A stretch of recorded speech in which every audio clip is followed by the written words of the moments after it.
This means I keep back and forth, is that what that means? Yeah, we can move it up like this and you'll have a little... Is that really? Yeah, sure. Depends on the camera. Depends on the camera. Can the camera follow? No, I mean, it has a certain range and that's it. But it's If walk you around. move it back a little Yeah, bit, of course, to get in more, Las Vegas it wasn't like that. welcome everyone. It's a big schus for Heichel Torah to host Rabbi Orlowek. It's not the first time, it's the second time. And according to one Shlita, 2 times is a chazaka. We very much look forward to hearing from Rabbi Orlowek many more times in the future. We want to thank Rabbi Bauman and Torah Semis for giving us the opportunity to host the Shir, and to the Levine, Sipper, and Ziskut families for sponsoring the Shir in honor and memory of Mrs. Janet Levine, who, I'm a newbie here, 5 years. My son, that's called a newbie. And I never met Mrs. Levine, Aleh Shalom, but I can tell you that when I walk home from shul, I walk up North Hills Drive, often, when I get to 50th Avenue, and I turn to the left, I see Mr. Levine Sr. walking down the street to Josh's house for Shabbos lunch. I always stop him to ask him what Hollywood was like back in the day, many, many years ago. And invariably, Mrs. Levine comes up. She played a focal role in a lot of people's lives in Hollywood, bring them closer to Yiddishkeit. It was a big schus for us. The shir is in her memory. And Rabbi Bauman will now share with us a few words. Thank you. Shus Maradasra. Good evening. Thank you all for coming. Thank those of you who are on the live stream. On behalf of Yeshiva Torah Chaim Torah Semis, I want to thank Heichel Torah for hosting this evening. As the rabbi mentioned, it's in memory of Janet Levine, Chayachet Elke Bas Yisrael Yitzchak, Aleo Shalom. Our yard side is coming up. We first met Mrs. Levine back in the 1980s when she very courageously brought her children to our yeshiva. And really, those of you who are here today, this community is really, she is one of the pillars. We're standing on her shoulders. What she accomplished with her clear vision and her wonderful personality and her force in which she drove, her convictions. It's really Hollywood. She would not recognize the Hollywood of today, but she gets much of the credit for it. So it's a big schus. She was a very integral part of the yeshiva, both as a volunteer and then as an employee. So it's very fitting that we partner to hear words of Chizuk and Hadracha in her memory. It's a chus for her, and we thank the entire Levine, Sipper, and Ziskut families for sponsoring and hosting. I can't say much about, I can say many hours worth of things about Rabbi Orlowek, but I will not. But Rabbi Orlowek is somebody who is basically sought after by people all over the globe, both for his words of Torah and his insight into us, insight into human behavior, insight into what makes us tick. He is somebody who has guided parents with their children, fellow mashkichim in how to run a yeshiva and how to deal with adolescents, adults. So whatever Rabbi Orlowek says, they're all pearls of great wisdom. That's why you came. And you don't want to hear me, you want to hear Rabbi Orlowek. So it's a big schus and covered to invite Rabbi Orlowek to speak to us. Here, we did that already. Okay. On the flight, I flew through the shir again. Okay.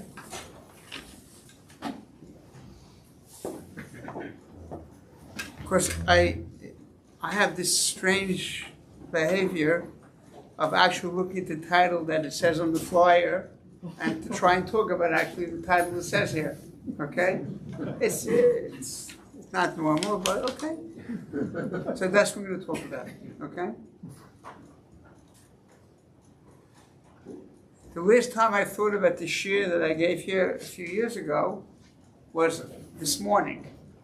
What happened? I had to get up at 10 to 3 in the morning in order to make a flight from Las Vegas to Denver, and then from Denver to Fort Lauderdale. 10 to 3 is not zman for Litvax to say Birchas HaShachar. Yeah. Okay. So it happened. You remember that I said something that we don't say Birchas HaShachar until a certain time, and then it came a correction that no, there are days they can hold that way. Yeah. So anyway, I called my son up anyway in Las Vegas. He went off the derech. Now he davens Nusach Edut HaMizrach. Yeah. He's a Rav for Israelis. Yeah. I said, I don't have to say Elokai Neshama again, Elokai Neshama again.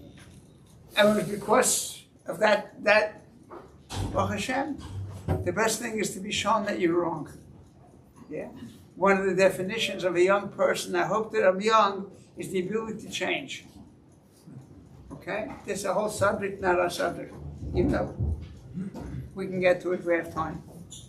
Okay? Okay. There was a Jew named Rabbi Berman. Right? Rabbi Berman was a genius's genius. You have Rabbi Parnas, is a Talmud of Rabbi. When Rabbi came to the United States in 1946, so he had lost his entire family. They were all dead. And he was a famous genius. Rabbi, how did he learn English? He memorized the dictionary. His son-in-law told me that there was a fire in the room. He ran out into the hall and said, "Conflagration." Like, no one knew what he was talking about. Because on that line in Webster, yeah, he knew it by heart. So Hayes, he was a famous genius. They came to me and they said, "You stutter. You can't teach because you stutter." And he owed it, he stuttered. "We'll fund you to a PhD in anything you want, so you'll have a panosa." See what he said? He said it never occurred to him to listen to them. A person lost his entire family, his entire world. It was all over. It was done, finished. Rabbi Grossbart, Shlita, who's now in he was in Detroit for many years, principal. He told me that my Rebbe, told him that the women saved the Jewish people after World War II. Just like they saved, that Yocheved saved the women, saved the Jewish people in Egypt also. the men have a lot of seichel, and they gave up. They give up. Makes sense to give up. Oh no, the women didn't let. Yeah, didn't let. So it never occurred to him. He didn't have all those things. It was 1946. He should have been down and out. Why did it never occur to him? The answer is his inner world was so strong and so powerful and so clear that he has to teach Torah. It doesn't matter what's going on the outside. You want to be a stable person, the only thing that's stable is what's inside of you. The outside world is always changing. It's always changing. Understand?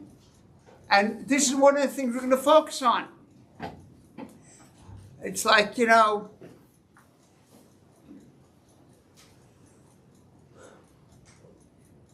I was sitting in Santiago, yeah, in Marcelo Melnick's house. I told you tonight the story. And there was an earthquake. And the whole building moved back and forth, as it should. You need to be flexible in life. Buildings don't, you know.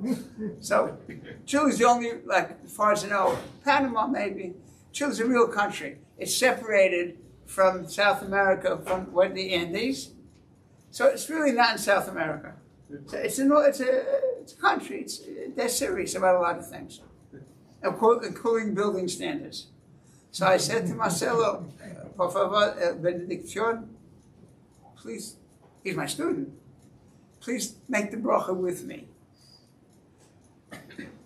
The thing we think that we believe in the most is terra firma, which, by the way, word does not recognize the word firma, but terra it does. Okay, it's not my only kasha on word. Yeah? When terra firma doesn't work, the thing I trust, it's scary. I was with a young woman named Fran Mendelson on the other side in California, yeah? And the whole street moved. It was some months after Northridge. I said, oh, it's just nothing, it's aftershock. What? Listen, aftershock. And there's a place called Miami. When there comes hurricanes, and you have to remember not to stand under these palm trees, right? If a person's house is in danger of being demolished. Yeah? These are the things that that's my solidity. Anything on the outside is not firm. Only the inside. So the subject tonight is how to build an inside world. That's the subject. How do we do it? What are the things we could do?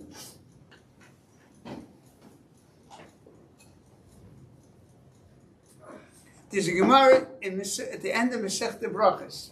Rabbi Shmuel, Rabbi Yosi was walking in Shukah D'Tzion.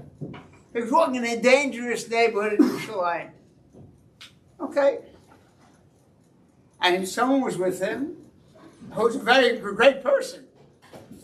And he saw he's nervous. Rabbi Shmuel saw he's nervous. He's afraid. He said, Chato'at, you're a sinner. Of course, you're afraid. So this person said to him, doesn't it say, Asher Odom Mefached Tamid? You're supposed to always be afraid. Yeah? So he can talk to him. He says, yes. So Rabbi Shmuel said to him, Hahu b'divrei Torah ksiv. What do I have to be afraid? By divrei words of Torah, I'm afraid. That you have to worry about. So I think the pshat is like this. Rabbi Shmuel Rabbi Yosi did not walk around dangerous neighborhoods because he felt like being a big shot, or it's macho. He had a reason for being there. If I have a reason for being there, then I'm not afraid. I'm doing the right thing. I'm not afraid. What do I have to be afraid of? My obligations. My spirituality, my life. Who am I inside? Oh, then you have to be afraid. Did I do enough? Now, I want to make sure that I'm not misunderstood. There are people who are perfectionists. The problem with the perfectionist is he's living in the wrong world. The observer, the Pliskin, Shlita. I told him once that the only thing perfect in the world are snowflakes. So he says, yes, but they melt quickly, except on the North Pole, which has other problems. A perfectionist living in the wrong world. Yeah?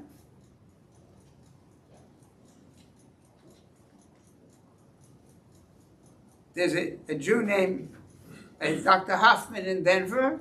He teaches people how to climb mountains. And he told me that the people who only look at the top of the mountain never make it. Only the top of the mountain, that's what matters? Oh no! A wise person has pleasure from every small step. Every step in spirituality is forever. It's forever. Take it in. So, Reb Shmuel Bar Yosef was a very stable person. He was in a terrible neighborhood, had a reason for being there, but he was not afraid. Because his anchor isn't the outside, how dangerous this neighborhood. I saw in the Sefer that the difference when someone who walks on a plank on the floor, he can walk across the plank very well.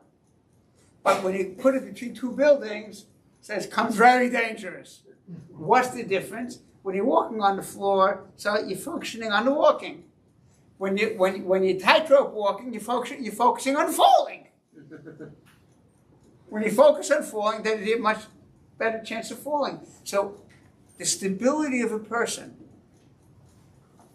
has a lot to do with the inner peace. I'll give you one more example.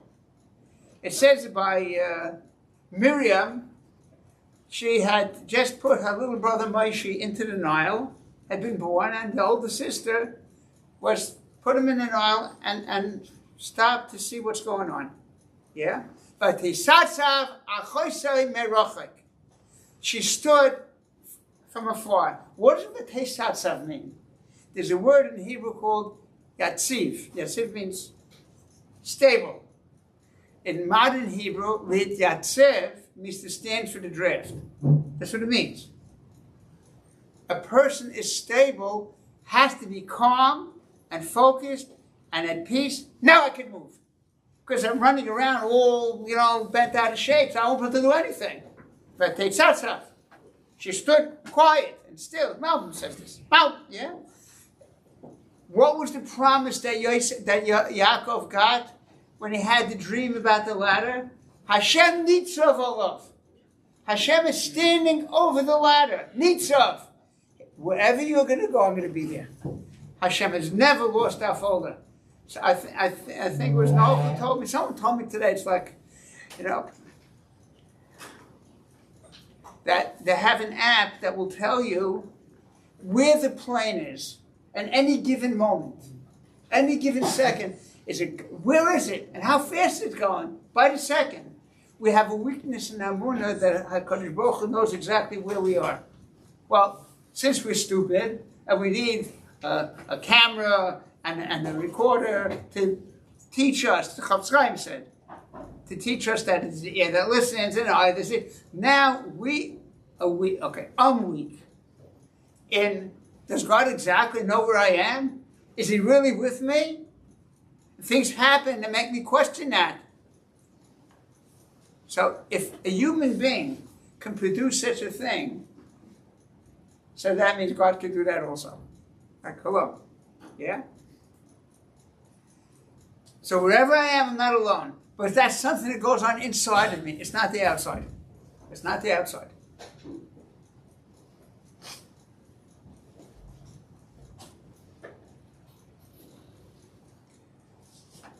So let's take a look at some of the things that you can do. And if there's more time, I can do more things. And if there's a question, so I have no problem saying I don't know, because my Rebbe said I don't know all the time. And that's fine to say I don't know. He told us a story once about the Rosh Yeshiva in Radin. Yeah? Rav Londinsky. This man knew Kol HaTorah, he knew everything. When he had retired, whatever that meant, but he wasn't a Rosh Yeshiva anymore, he sold vegetables. There was such a thing as war not being a four-letter word. It's okay. Yeah. So he sold vegetables. And if you came and asked him a question, he loved it. You came and gave him an answer. So, he didn't like answers. When he asks a question, you're saying you don't know. That's true, you don't know. It's true, you don't know. But when you have an answer, maybe you don't know. Maybe you're wrong. But there was more something inside of you, that truth. You're anchored and as stable and as clear as what's inside of you. How do we do that? How do we take an outside idea, a talk? A talk is the value of a talk. You know, I can scream and I can sing and I can move around and I'll impress you. Yeah? Great, you'll go home fantabulous. Yeah? That's a Mefusha Walt Disney word. Yeah? Okay? My deep dark past, you know? Okay? It doesn't mean anything unless you do something and think about it before. How about a song? If you play a song for 5 minutes and that's it, so you got some juice, but it's going to wear off. My daughter lived in Neve Sha'anan in Haifa, where there was a yeshiva called Nachlas HaLevim. Now you can't tell her this, but the reason I came was because after the Hakafis, they would sing for 45 minutes. Then it went in. Now I don't expect you to be able to do that. It's done. Yeah? Except in Chaim Bula and every Hakafis is 45 minutes, the same song. Okay? But you have to take those moments of the song, yeah, and put it inside of you and keep singing it to yourself. And keep singing it to yourself. That makes a difference. You have to develop an inner world. Not keep, reading newspapers. Like, newspapers will take away your peace of mind. Because they only print bad news. Because that's what sells newspapers, if it's true. Yeah? And it's all day. I know people who listen to news all day. Tell them stop. Do you know, if the news is on television, or whatever other it's entertainment. There was a book, an old book. It has to be an old book if I know it. Yeah, called Laughing Ourselves to Death. Now, you can Google it in your genie, and he'll be over there. Yeah? You don't have to work at finding it. No work. Yeah? He said, this is a secular book, non-Jewish book. He says, we watch a tsunami, a flood, tens of thousands of people, homeless, for 3 or 4 minutes, and then brush your teeth with Pepsodent. I know I'm dating myself on that. Okay? And then you have an earthquake, and then another jingle. It's Roman. You're watching Tsaris, and you're becoming numb to Tsaris. It's not good for you to watch these things because it numbs you. There's someone very close to me. He asked Rav Wolbe, should I read a newspaper? So he said, I can't tell you not to do something that I do. So I said, Rav Noach said, it makes you numb to pain. So Folk Rav Noach, which is Yiddish for listen to Rav Noach. Okay? So the more you import from the outside, the less you have developed inside. You have to learn to take things and chew on them and go over them again and again and again. I was on the beach. If you want a good solitary time, in January in Point Doom on the West Coast, Pacific Coast Road, there's nobody there. It's freezing. Yeah? And I sat there for hours. And then you see this little ant walking. The ant has very tiny, thin legs, and the space between the granules is very big for its legs. So I just watched it for a long time.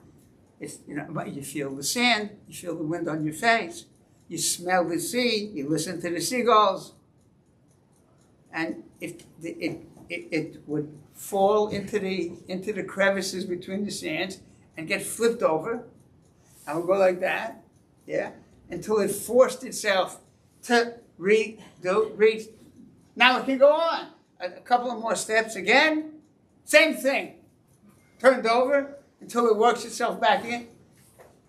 Kisheva yipol ant become. You learn something from that. It goes in. You have to think about it. Or else it's not going to happen. It's not going to stay because it's not inside. It's not rooted in something stable. We need to find ways of having things stable. And that the first thing I said is go over things again and again and again. But there are other things also.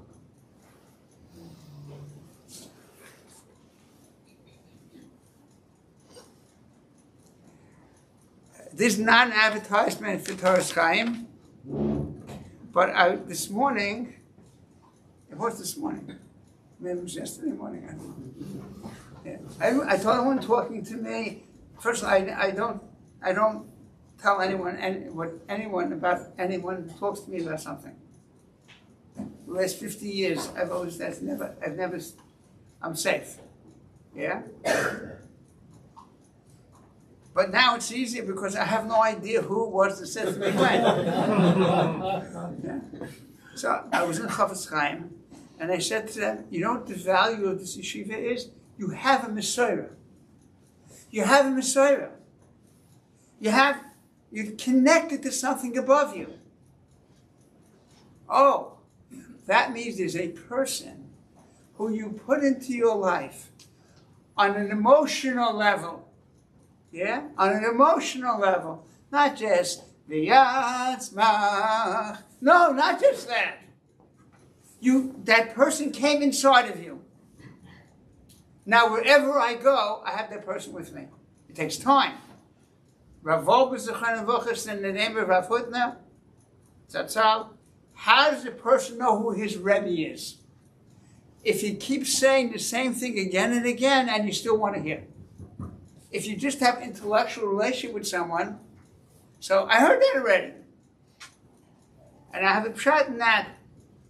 It says in Krishma. You have to see it as if it just happened today. And you were just commanded today. How do you do that? You're supposed to make believe you forgot how to say Krishma? I love Hashem. I love Him. So now, whatever He says, it matters. Doesn't matter if I heard it already or not. When Naomi was telling Ruth, go home. Just go home. I can't give you anything. You're a royal family. I'm an old lady. I can't do anything for you. And she said the same thing to Orpah. And Orpah went home. And she had a child named Goliath. So, now Ruth's child and Orpah's child met on the battlefield. What happened over there? So the Alter from Kelm says, now, Ruth was connected emotionally to Naomi. I can't go away from you.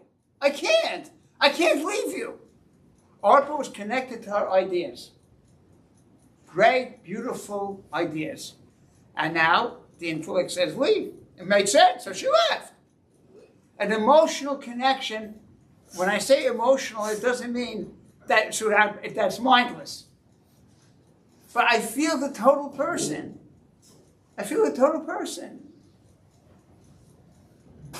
That's stable.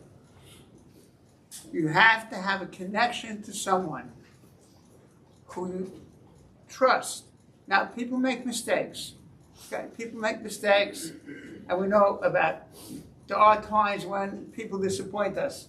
We like to put people on pedestals, and then when they fall, you got trouble. That's not our subject. You know what I'm talking about. Yeah? It happens.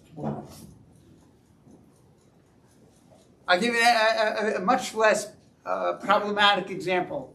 I had a student in Nesha Torah who was Mekorived to Judaism by a Reform rabbi in the Air Force. So I told him, you have to be grateful to the man to the end of your days. But he's not your rabbi anymore. Okay? When I feel connected to someone emotionally, that's inside, that's feeling. I feel I have an anchor. Rabbi Zechainu Levrachas, there was a family, the Eisners, I think my wife knows who that is, yeah? And they, for years, they put money in the pushka that the yeshiva had given out. The pushka wasn't to collect money for the yeshiva. The pushka was that people should know that such a place exists in Los Angeles. That was the function of the pushka. So they finally decided one day, we're going to go bring the rabbi the pushka. And they brought it. And Rebbe sat with them, and they schmoozed, and they spoke about life. And then afterwards, they left. And they went into a treif restaurant.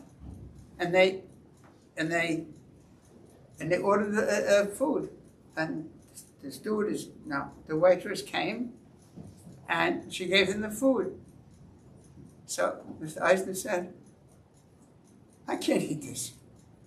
I can't eat it. It just came from the rabbi. This came from the rabbi. Yaakov saw his father when he had this terrible test. The world around him had collapsed. He had been sold into slavery. He had been unjustly put into jail. Whoa. The world outside for Yosef was very, very unstable. They had one thing that was stable. He had his father. And he saw his father at the time of the Nisan. Whether he actually saw him, he actually appeared to him, or he appeared to him in his mind's eye, I don't know. Maybe the Mephoshim will talk about it. I don't know. Yeah? But he stopped. The Tat is here. The Tat is here. The first people who have to do that are the parents. Aleph, Mem, Rafut, as ourself said, is the first one I trusted. Okay? You don't let infants cry it out. It works. Heroin also works. Kid needs to feel stable. Needs there's somewhere in the world I can put my head on the shoulder and feel safe. My daughter in Beit Shemesh told me now she remembers how we treated her during the Gulf War. We said, we'll take care of you. That's the instructions we got. Says she's using that with her kids. Well, we'll take care of you. And you never, ever lie to your child. Not even once, ever. Why? Because you are building trust in that person. Okay? You're building trust. You're an anchor. Emet, Emes, however you want to pronounce it, yeah, is Aleph, Mem, Sof. The first, middle, and end. It continues. What's true is true is true is true. You want to be stable in an unstable world. You want to flourish. That was Yaakov's, Yosef's finest moment. Oh, was it unstable? Oh, was it hard? But he had an anchor called his Abba. Rav Shagaf Mendelovich. He was a master of masters. I asked my Rebbe, the thing I got most from him was that the institution exists for the student, not the student for the institution. So I say I got that from Rav Shagaf. There was someone who began work as a traveling salesman. Whatever, it was in the 30s. And he kept kosher. Just vegetables. He was hungry and he was tired. And I'm going in and ordering myself a meal. He saw the face of his Rebbe. He saw Shagafab's face. He couldn't do it. That was his anchor. So you need to be anchored in someone. If you're parents, you are their anchor. You are their anchor. If you have a disagreement with your spouse, with your wife, and she obviously turns out to be right, okay? So then you apologize in front of the child. Child hears parents, sees parents arguing and at each other. It's dangerous because his world is shaking. So when you make up, and you're supposed to make up, people get it, it happens, yeah? But make up in front of the kid. In Kashus, you have Kabbaloi, Kach Poltei. The way something's ingested, so that's how it's, I don't know, outgested, what's the word? Expelled.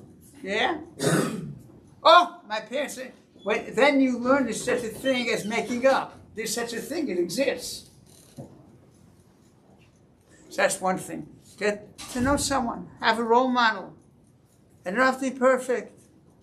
Yeah. The Meshech Chochmah says that the reason for Kibbur Av V'Em is they are part of a Messiah. They're part of a Messiah. You should get to know someone. Don't expect them to be perfect. You want your child to have an experience of trust. Get yourself a rabbi who you could talk to and ask questions to, and bring the child with you. So the child learns it's not a problem not to know. I could ask. And I know of cases where tremendous arguments are solved because the kid grew up from this high. We go ask the rabbi.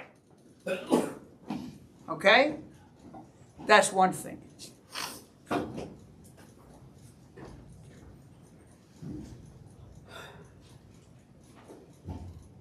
Okay. Someone spoke to me on the way to the airport. To an airport. I won't say which airport. This man is widely read. I mean, his grandfather's a famous Yerushalmi Jew. Yeah? This man, what he knows, he devours books and he's confused. Kant says this and Adler says this. I mean, he's Yerushalmi. He knows everything. Yeah? So now he's confused. There's no real answers. Where's my stability?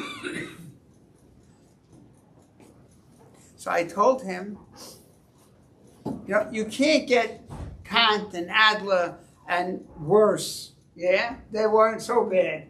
Yeah? There are others that are much worse. Yeah? Or Rogers was, etc. I don't know that much true. I don't just throw words around. Yeah? Okay? So what's he going to do? They're in his head. How's it going to be? It makes him unstable. He doesn't know anything what's right. Everyone has a different opinion. In business, I'm not an expert in business and I'm not a psychologist. Okay? They did a study that if you have 2 or 3 flavors of mouthwash, then you sell more mouthwash than if you have 15 flavors. Why? So many choices. So many choices. If you have 2 or 3 brands, so they're finished. Yeah? You just buy one of them. This person has in his head so many ideas. What's he going to do? You're going to erase them? It's hard to erase them. Okay?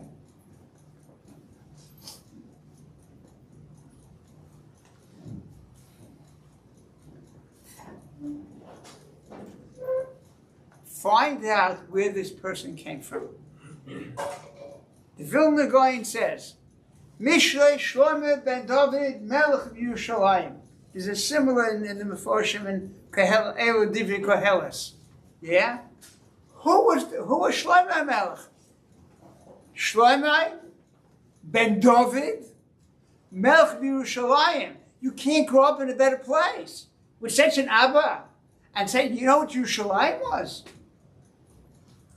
They used to come 3 times a year, every person had a family member that lived in Yerushalayim because that's where the Ma'aseh Sheni went. Yeah, the place was full of people who devoted their lives to Torah. You came in to hear the Leviim sing. It was irresistible. And you couldn't reproduce the Torah, the incense. It was a place in the world.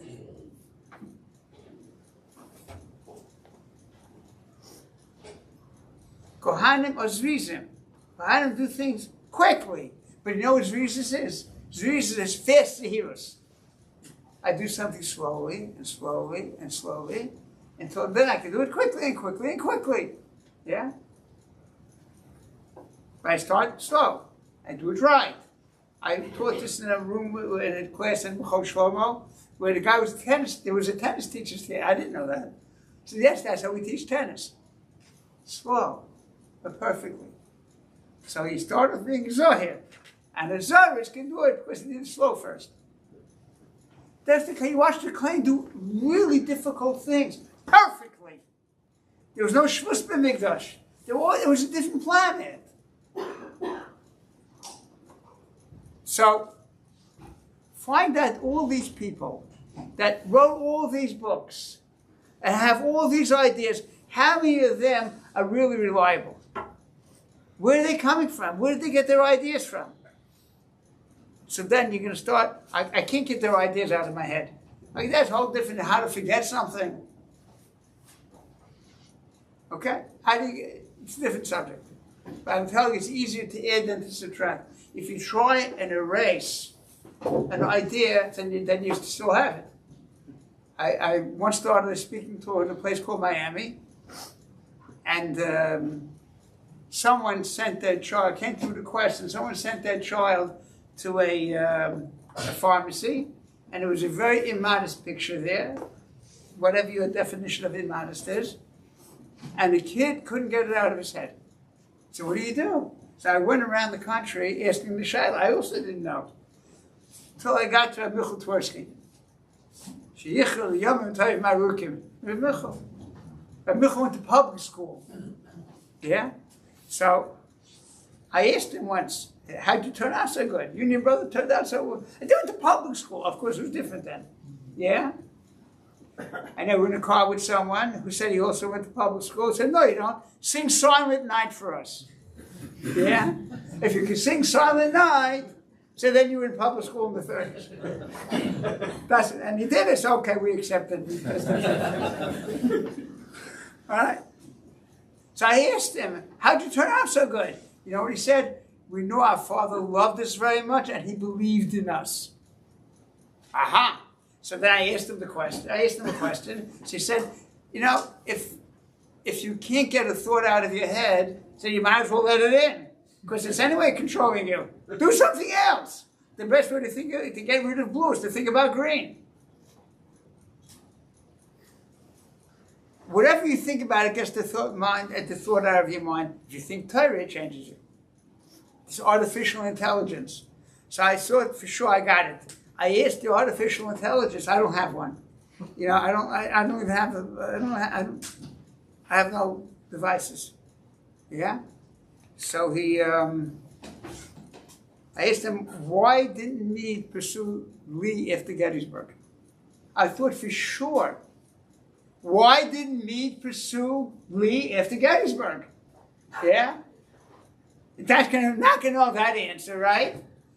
A few seconds passed, and out came a piece of paper saying, it's a machlekes. And it is machlekes.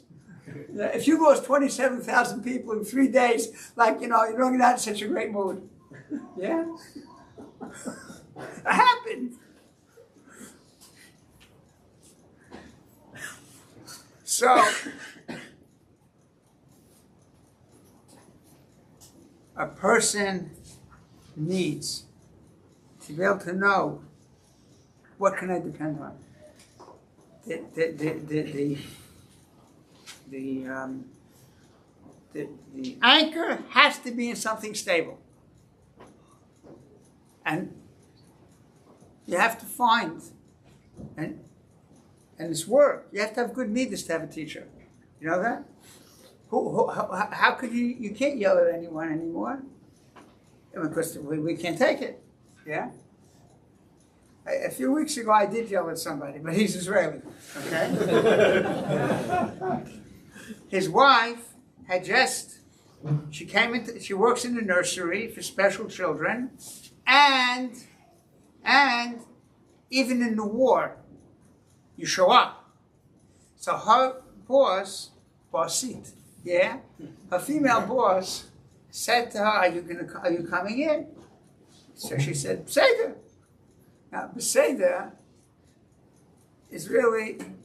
means I'll think about it, or it means I'm coming. Anyway, so she showed up. It's a good thing to do. The boss got angry at her. Why are you showing up? Why? I didn't understand from you were coming. I had to come all the way from the end of Maxville to be here. If you were coming, what? So she got angry at her for showing up. And she told her husband about it. So what did the husband do? He started explaining to her what the boss is feeling. She doesn't want that. She wants to be felt and understood and empathized with. She's frustrated. She did something right, and I got a kick in the face for it from my boss. So maybe just embrace her physically, emotionally, intellectually, but hear her where she is. She has not the time to hear. Oh, I can explain to you where she's coming from. So I told him, I used the word in Ivrit, idiot. Yeah, I won't translate that word. Yeah, that's not what she wants to hear now. Maybe later. I spoke to a chassan not long ago. What if she wants to go visit her parents on Sunday? You have this thing called Sunday. Yeah? And you want to learn. And she spent the whole day with her family. What are you going to do? So he said to me, this bocher, he says to me, we'll compromise. I said, no!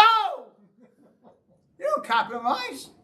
What's the first years of marriage? Rav Olga said it's a few years. The amount of time it takes. This is my definition, my paradigm. I know it's tilted. The amount of time it takes for a woman to be sure that her husband loves her. That's what it means. It's a tilted, so I'm tilted. Okay? You're responsible. You're responsible. We'll compromise. She has to first know that you love her. So, you look, where are these people coming? Who can I really trust? And starts whittling down. Okay? There are great men who had great machlokes in. Okay? Elu ve'elu, not our subject. Look in the Ketzais, Takdom in the Ketzais, that places what Elu ve'elu means. But you attach yourself to someone. Yeah? Okay. Now, fear, you need to know, is a very good thing. Okay? I try and take care of my body. It's a good friend of mine. I'm afraid. So therefore I'll eat better. I'll floss my teeth. Yeah? And floss my teeth. I'll do exercise. I'm afraid of getting sick. But I control the fear doesn't control me. Fear can be a good thing. If you control it, you want to avoid difficulties. Rav Miller Zechan Nevrochem and Mashgiach Chaim Berlin, he said, "Ksil Ivru B'Tech." Having betochen, you're an idiot. There's things I have to take care of. And there's a place in Jerusalem called Soroskin Street. And I see these women running ahead, yeah, telling a 2-year-old, be careful. What? I once saw a little girl about this high watching the street.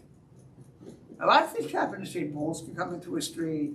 Her friend can call her from the other side. The mother's not there. So I waited till she came out and I said, it's dangerous. She walked away in a huff. I do it again. There was a very great Jew in Yerushalayim, a great Paisik, Rav Bishol Fisher. Yeah? This man had such pickles, such insight. So I met a student of mine from Cheder, and he was in 8th grade. Some years later, I met him on Chov Soroskin Street. He said his wife just had a miscarriage. So he came to our fish and said, what floor do you live on? He says, the 4th floor. So you know what he said? Oh, another 4th floor miscarriage. Don't be stupid. If there's no elevator, and then she's schlepping up heavy packages, don't say it's min hashamayim. It's your stupidity. Okay? Fear is a good thing if you control it. It's something I can do about it. Things you can't do anything about, forget about it. Forget about it.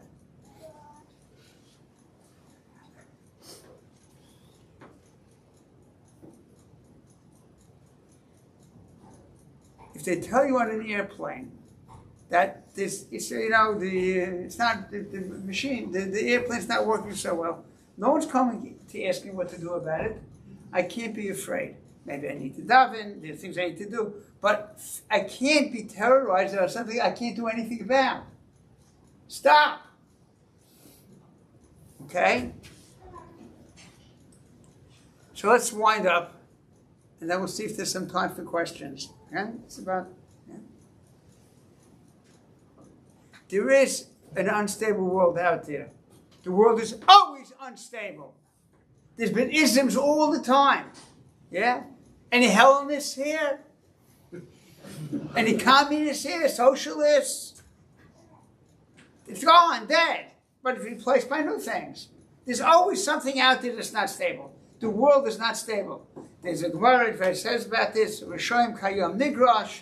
The sea is the place of instability. Olam Hazeh is like the sea. Olam Haba is dry land. That's the Gemara in Talmud. The world outside is not meant to be stable. The Yetzer Hara, Rabbi Rucham says, will never give up. They'll never give up. It's not going to happen. He says there's two people fighting. One fights, knocks the guy down and walks away. He says this is voracious. Another one knocks you down, then sits on you. His function is to keep you down. The Yetzer Hara's function is to keep you down. To keep you down. You're always going to have a fight. The Chovos HaLevavot talks about soldiers coming back victorious from a war, and there was a Chacham there that said, now you have come from the small war. Now you have the big war. The big war is the Yetzer Hara. He's not stopping. Until the end, he's not stopping. He's not stopping. And I used this as a mashal in that time, one of the places I spoke in Jerusalem, that till the end of, till the last minute, there's a Yetzer Hara. Till moment of death. So a girl who I know her whole life, she said to me, oh, Rabbi Orlowek is telling us we're all going to die. I said, what? I have to be careful what I say. And no, I'm not saying that. I'm just saying the world is a place that's not stable by definition. So the only way you can be stable is if you have something inside of you. I'll give you one more example, then we'll see your questions. Rav, the Chovos HaLevavot says, Chosid, tzahalose al panav, v'dagose b'libay. The Chosid, he has a smile on his face, but a worry he keeps to himself. That's not a contradiction. That's what you need.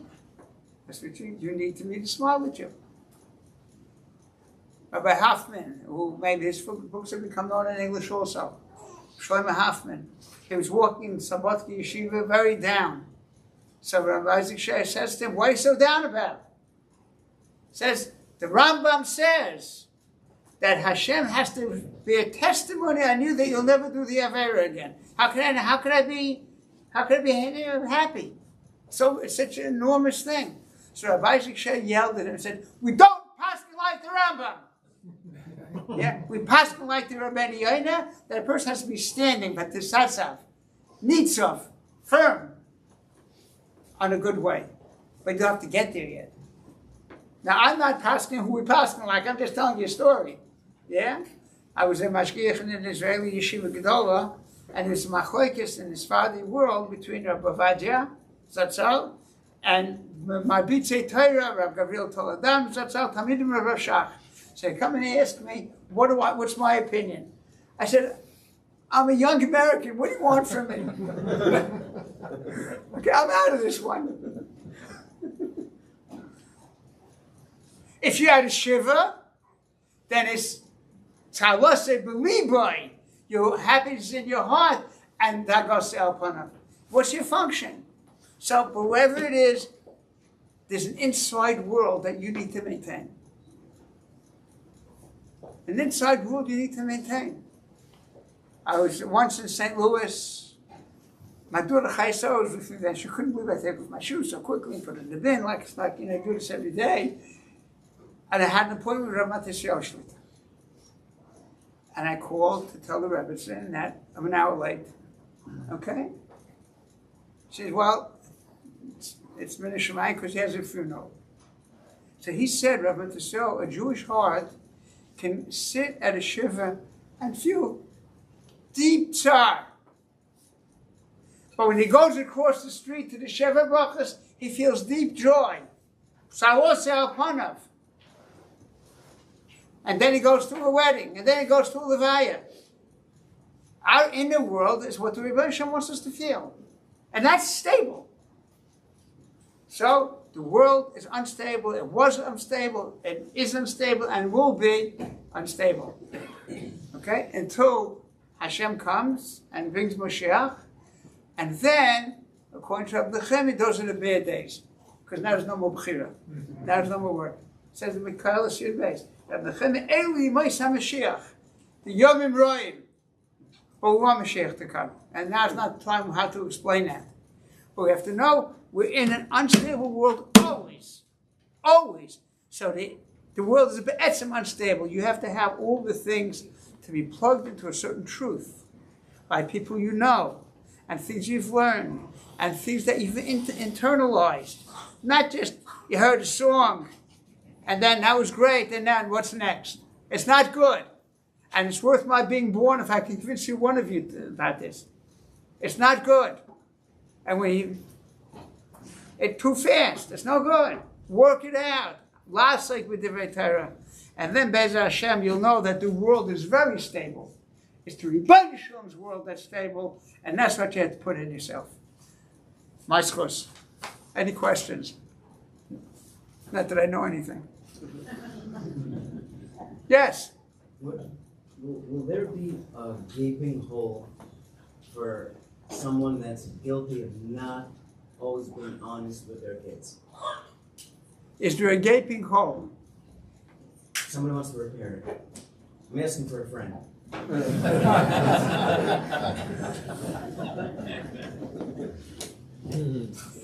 I want to repeat the question. Is there a gaping hole that seems like can't be filled anymore because you were not honest with your kids?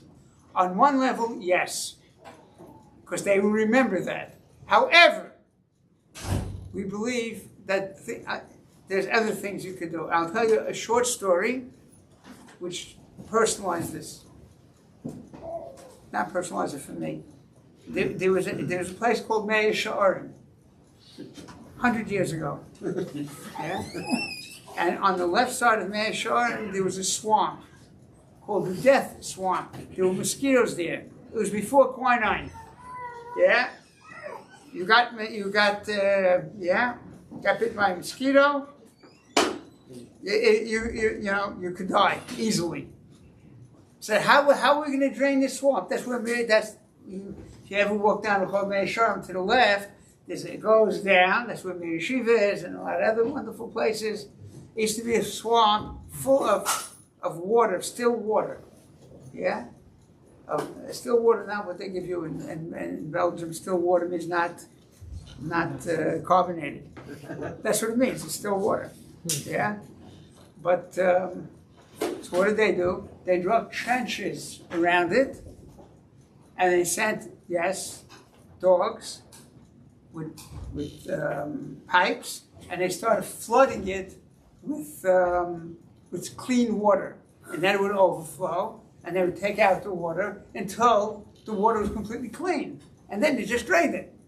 You add a lot of good things, a lot of emes, a lot that people have to know to have choices. The big picture is very good. How can God do this? Now, I don't know the answer to that question. I have a thought there's only one divine computer. I don't know how to run it. But, Rav Yaakov Kamenetsky, if someone asked him, when's the Messiah coming? It's a whole story, but it's okay. He said, those who know don't say, and those who say don't know. Okay? So the thought over here is, you can give in so much clean water that a child can say, oh. So a big picture is a maturity. That, my Abba did tell me to fess up to it. Yeah? But you can add so much good water that it can come back. Okay? Then yes, you can. It's a gaping hole, but yes, you can. Yes? So we're talking about building one's inner world. How much can a person's inner world be reliant on another person? Remind him of another person. Be reliant, meaning to ultimately to build relationships with somebody, there has to be an expression of vulnerability, and therefore by opening that vulnerability, you're inherently creating some sort of flat in order for that other person to come in, which creates. Okay. There's not a class on shidduchim. Okay, but I tell you, there are four main things to look for in a spouse. If she doesn't have those things, you can make her into that. Okay, no, really, really. Yeah?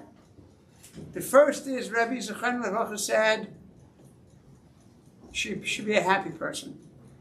And his words were, with a happy person, you can work things out.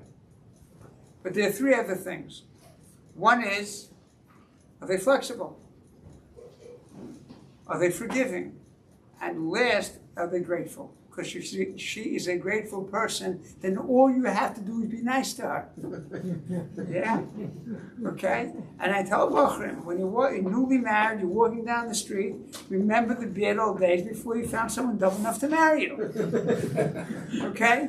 Of course, I have no tilt, right? Okay? You understand? You can't know for sure. You can't know for sure. You can't know for sure.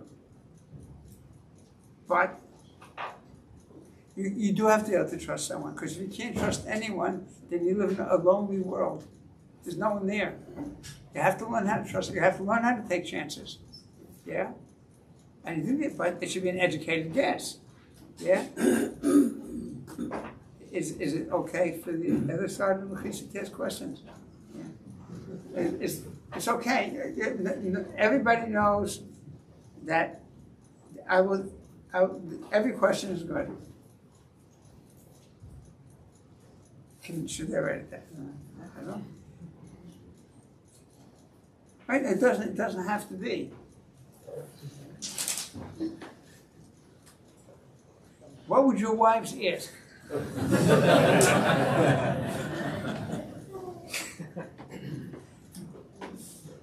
Are you serious about crying out? You can't do that? The Kabbalah that I have is until 11 months, don't let her cry more than 90 seconds. There was a book by someone who lives in Boston called Solving Your Child's Sleep Problems. I think someone, Ferber. Yeah? But he recanted. He said 5 months. He said, no, I made a mistake. It's like when our kids were our first kids, we got, like any good American, Dr. Spock. So it's a very good book. Whatever he says do the opposite. And the only thing you can rely on about Dr. Spock is how to shake down the thermometer. But you can rely on him. Shouldn't let kids cry it out. If this is going to make... I know there's someone in Israel who I sent to who does sleep training. There's ways you could wrap a child. I'm not expert in this, but this is a Kabbalah that I have from someone who's very capable. Is when they cry it out, they learn that the world is not a reliable place. And it has been shown that these people grow up to be less confident people. Well, enough decades afterwards. And with the kibbutz movement, they killed the kids by putting them in a nursery. They should kill them. Okay? No questions? I have a question. Yes. In the story from Slobodki Yeshiva, the Bachar was very overwhelmed because how can HaKadosh Baruch Hu be made that he will never be there? And How can I get to such a madrega of tshuva that Hashem would be testified that I would never do this again? How can I get to such a level? So the answer was, we don't pass the way for Rambam. I'm just telling you a story. I'm not paskening. The question is, what if we don't know the other side? What if we, how are we supposed to know? You need to learn. You need to have teachers. That's right. Yes. I mentioned before about the person walking the plank on the floor between the buildings. Yeah. Focus on walking on the plank as opposed to falling off the building. What's the technique to a person who's very fearful? How can they develop the ability to have their focus on the area? Now, the question was, okay, that's very nice. There's this between walking a tightrope or a plank, and between high skyscrapers and on the floor. Here I'm focusing on falling. Here I'm focusing. But how do you do? What do you do? a person needs to know where the fear comes from. Okay? Now, if I know where the fear comes from, so then I can look at it and talk to it and say, okay, what can I do about this to ameliorate it? I got hit by a car a few months ago. It's about 2 months now, I think. Yeah, I smashed the guy's windshield, which I don't remember. Yeah, but I do remember falling on my knee. We have a nice scar over there and a few broken ribs. So now when I cross the street, I look both ways. But and the building we live in, there are pillars. Yeah, on the bottom floor, on the bottom road. I look at it like you know, a little girl, huh? Oh, like a kitten. Yeah.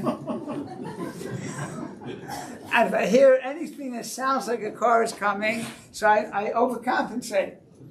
But I live, and I cross streets, and I actually crossed the street that I was hit. Yeah? Okay? So then the question is, can I find ways of dealing with it without solving it? Okay?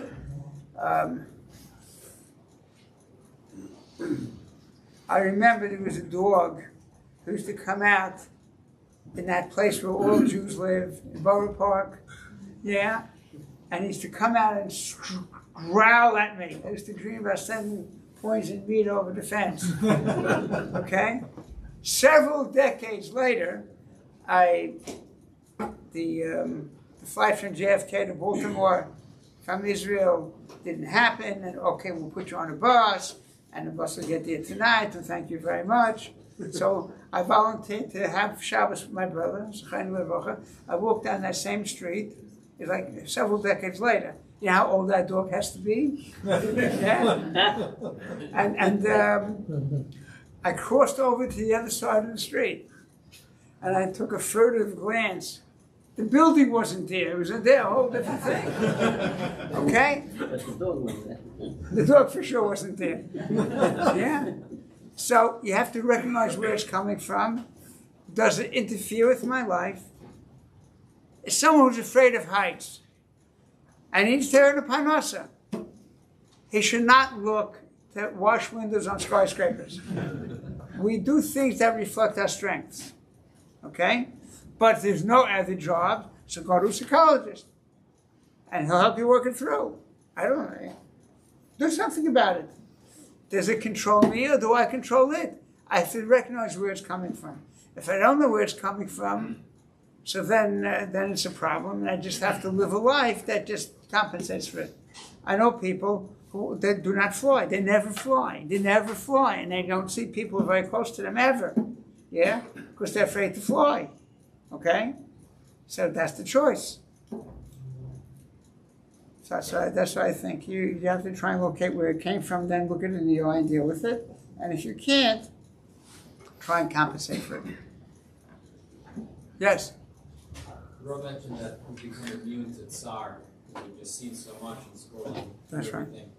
So I'm wondering if the same may apply to certain things of the opposite extreme, like inspiration that we have in Yiddishkeit now, where we're so flooded with shiurim and videos, and we have the same, This is the reason for the talk. I didn't pick the subject, okay? But if you want it on a personal level, what scares me the most is that it shouldn't evaporate. After the 6-day word evaporated, after the Yom Kippur word evaporated, we have to talk about how it shouldn't evaporate. That frightens me. This was a partial addressing of the subject. But you need to do specific things that you felt inspired and turn it into an action. I told my students before I left that when you walk into a Beis Medrash, it's true. It's a chesed, you actually made it the next morning. There's a school in Tel Aviv, which they say I'm the head of the school, but I'm not. I tell them every time when they introduce me to parents, I'm just an Zayda over here. I once let a girl go to America, which they didn't approve of. Yeah, I felt she needed a chance to go to this camp, and they were right. It wasn't good. But what did they do? They changed the takanon. They changed the bylaws of the school to say we can't do it. Didn't ask me, because they know I'm going to listen to the bylaws. Because if I don't listen to the bylaws, like the buck stops by me. So now I know it's not real. Yeah? But I sent a message to these students in Tel Aviv. You all have, almost all of you have younger sisters. Care about them. Calm them down. Play with them. Be with them. Do something for them. That way you build yourself also, besides helping them. We have to find things that, this is what I think I'm speaking about in Rabbi Shapiro Shul on Shabbos. That's the title I got. Yeah? About, okay, I don't know the exact title, but that's more or less what the title is. Yeah? And I prepared. Yeah? So, when you learn to take an inspiration and turn it into an action, and it becomes part of me eventually, by doing it again and again and again and again, what's the function of melumada? Melumada means rote. In Judaism, has a very bad PR. So Rabbi Rucham says, rote is part of life. Yeah, it's part of life. It must have a good point. When I've done something enough times, yeah, now it becomes easy for me. Now I've freed up those bites, that could do something else. Once you learn how to play tennis beautifully, so then I move on to badminton. Or that you had these fancy shirts to have a guy playing polo. So maybe play polo. You understand? I say someone who's you can't call me Rebbe if you talk on the phone while you're driving. You can't do it. There's 3 things I let you do on the phone while driving. One is Mozart. Yeah, that's the only thing I prescribe without going to jail. Is Mozart. Rabbi Victor Miller, because he speaks very slowly. And a baseball game, because most of the time nothing's going on. Okay? So, after you've learned how to play tennis, so maybe you graduate to polo. We're constantly growing, our whole life. And that's part of the, Kol hagodol mechavero yitzar godol mimenu. The bigger you are, the bigger the HaRav is, because it has to be a fight. That's the way the world is. So find something specific, concrete, and keep doing it. The most important pasuk in the Torah is a keves echad tasa baboker. That's a keves asheni tasa naboyim. The carbon tamid, a little shepsel, a little sheep. So that's the most important pasuk in the Torah. Why? Because you get places by valuing small steps. Small steps. The Sfar Semes says we measure the greatness of a person by how much they value small steps. And Sfar Semes is all. That's life. Sfar Semes is life. Okay?